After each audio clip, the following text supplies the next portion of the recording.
I am the greatest. I wish I was 50 years younger and I'd kick your ass. You won't do shit. Just stick and move. And just making you understand. Now stick and move. Keep your hands up. So I'll give you the honor, Sam. Give me your number 3. Who is your number 3 guy? My number 3 is Joe Louis. My number 3 is Joe Louis. Joe Louis, I mean, this guy, what I love about Joe Louis, he was fighting monsters. He was fighting, the Walcotts, the Billy Kahns. He was fighting the monsters. It was a different time, smaller gloves. These guys were fighting outdoors. There was how do you say it? There was mafia behind it. There was. They had to deal with the mob, and I think that what he's done for the sport and the people he fought, man, they were animals. They would fight, dude, with no roof, under the sun, and it was just a different time. Joe Louis became a champion at early age. He, pretty much passed the crown to Rocky Marciano at 37 years of age. I mean, the guy was just a complete monster, man. He has a great history. I mean, I can go back all night, talk about the fights that he's had, but he's an icon that a lot of people follow, and he's in everybody's, when it comes to history of heavyweights, he's in there. So I got Joe Louis as my number 3 best heavyweight of all time. Look, I can't argue that at all because honestly, he's also my number 3. You stole it, man. Oh, all right. Look, the Brown Bomber. I mean, this is one of the greatest boxers who ever lived. My dad would tell me stories about this guy. My dad's also a big, huge fight guy, especially back in the day. But like, you're right. He did fight Walcott. He fought Schmeling twice. They did a whole movie on that. He fought, who was it? Bivens. I mean, this is a guy. Jersey Joe Walcott, Joe Walcott. He had 25 defenses of his heavyweight crown. I mean, that is it's something that a Hollywood script would be like, no, you're making it, it's too much. Like you're over exaggerating. And you're right. The conditions at the time, those gloves that they had back then were like rocks. After 2 rounds and all the sweat that accumulated in there, they turned into rocks. And the wars that he went into, I mean, he was 66-3.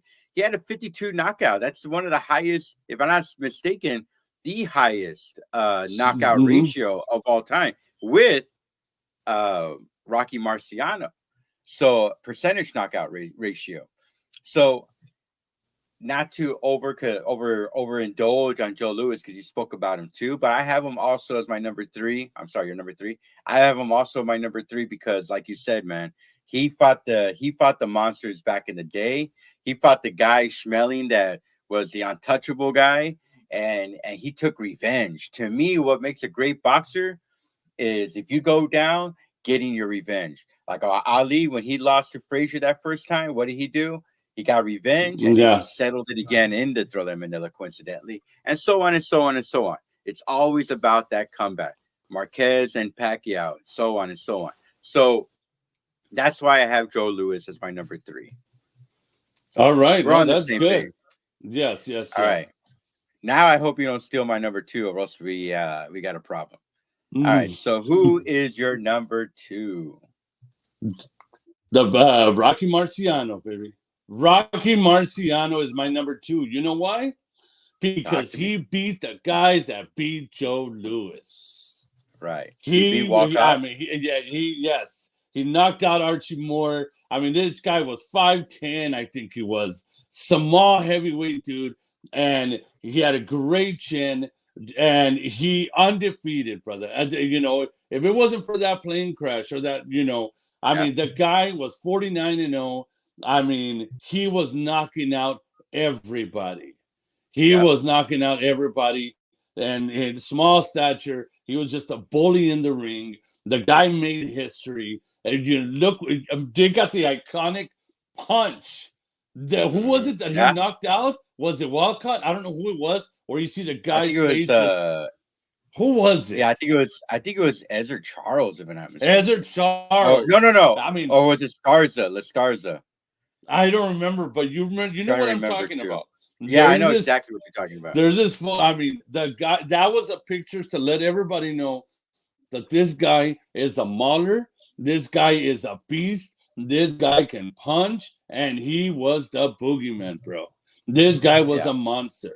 He was. He for me, he's my number 2 only because he beat the guys that beat Joe Louis, and that's why I got Rocky Marciano.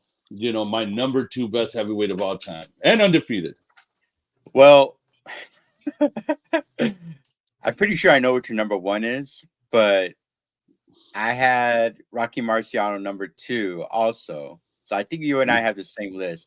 But just to have fun, I'm going to change my number 2 right on the spot. So I'm going off the top of my head. Okay. So just for record, my number 2 is also Rocky Marciano because you got to respect the undefeated record, you know? Mm-hmm. But for the sake of this conversation, just Go to for make it. it a little bit interesting, I'm going to go with Larry Holmes, man. The Eastern Okay. Assassin, brother. I mean, from what? 78 or 79 to 85? I mean, he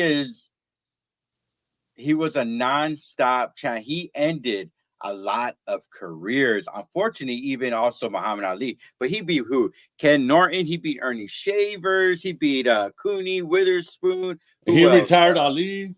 He retired Ali. Very good. And, you know, he even tried to make comebacks. He tried to go against Mike Tyson when we Dude. all knew he was shot. He took out Was Mike it- Tyson when Mike Tyson was a boogeyman. Didn't Go he ahead. have like the best jab in heavyweight history? Dude, his left was unbelievable. Oh my gosh, bro.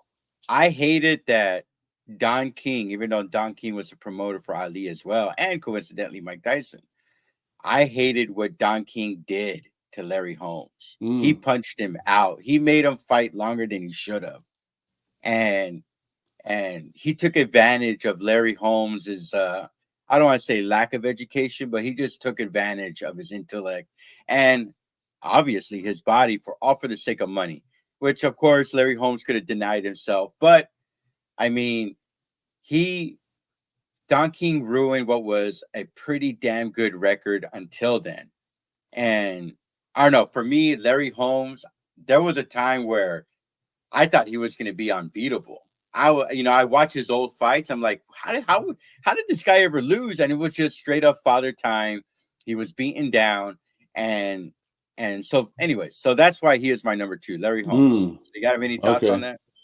No. I mean, I love that pick, man. Larry Holmes. Yeah. And it's not about records either, man. I mean, Mhm. because we're giving our opinion, because I'm not gonna lie. When you told me, hey, we're gonna say who was our top 3 heavyweights. There's one guy, bro, that I love so much. Mhm. That he was a great fighter. He was the warrior, and that was Evander Holyfield, bro. And I thought about him too, man. I yeah, thought about bro. him too, man. Yeah, I mean, honestly, he's right there. He is Yeah. right there. But He the is only right there. reason that I don't got these 90s fighters and 2000 fighters and all that, the only reason is because back then, those rules and the way the country was against, the black fighters like Joe Louis and, all them, the history. Right. Yeah. The world was against him. The people wanted to see you killed. Mhm. There wasn't rules like we have rules today. That's why for me, these heavyweights, Joe Louis, all these guys, Ezra Charles, all them guys, those were real warriors, real fighters. And that's why it's hard for me to have somebody today on top of these guys. But go ahead. Right. Well, look, I'll finish with this on Larry Holmes. If I'm not mistaken, I think it was 47 or 48-0 until he lost to Michael Spinks as a heavyweight. You know how hard it is to maintain an undefeated record in the heavyweight division with those big old bombs. That is literally the division where anybody can win because those fists that connect from a 200 plus pounder is a different level than welterweight or featherweight, bantamweight, or anything like that. I mean, you know, a punch is a punch, of course. I won't disrespect that. But to go 48-0 and beating monsters, Marvis Frazier and so on, just goes to show you the level that Larry Holmes was, at least for me. So from there, let's go ahead and transition to our number one, which I think is going to be consensus as well. Who is your number one, my man? It's Muhammad Ali, man. It's Muhammad Ali. He is the greatest heavyweight boxer of all time. I mean, the guy walks the walk and talks the talk. I mean, this guy gives you everything. This guy involves the crowd, his interactions with the people, right? What he stood for his people, and what he did in the ring. I mean, this guy.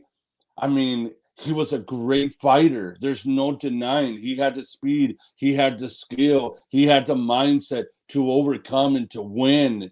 You know, fighting all over the globe, fighting people that even his own team thought he could not beat.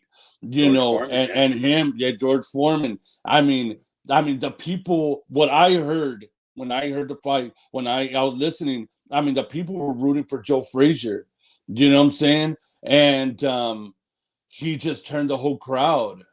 I mean, this guy was Muhammad Ali, proved himself in and out of the ring, you know, and he was known worldwide, pre-internet.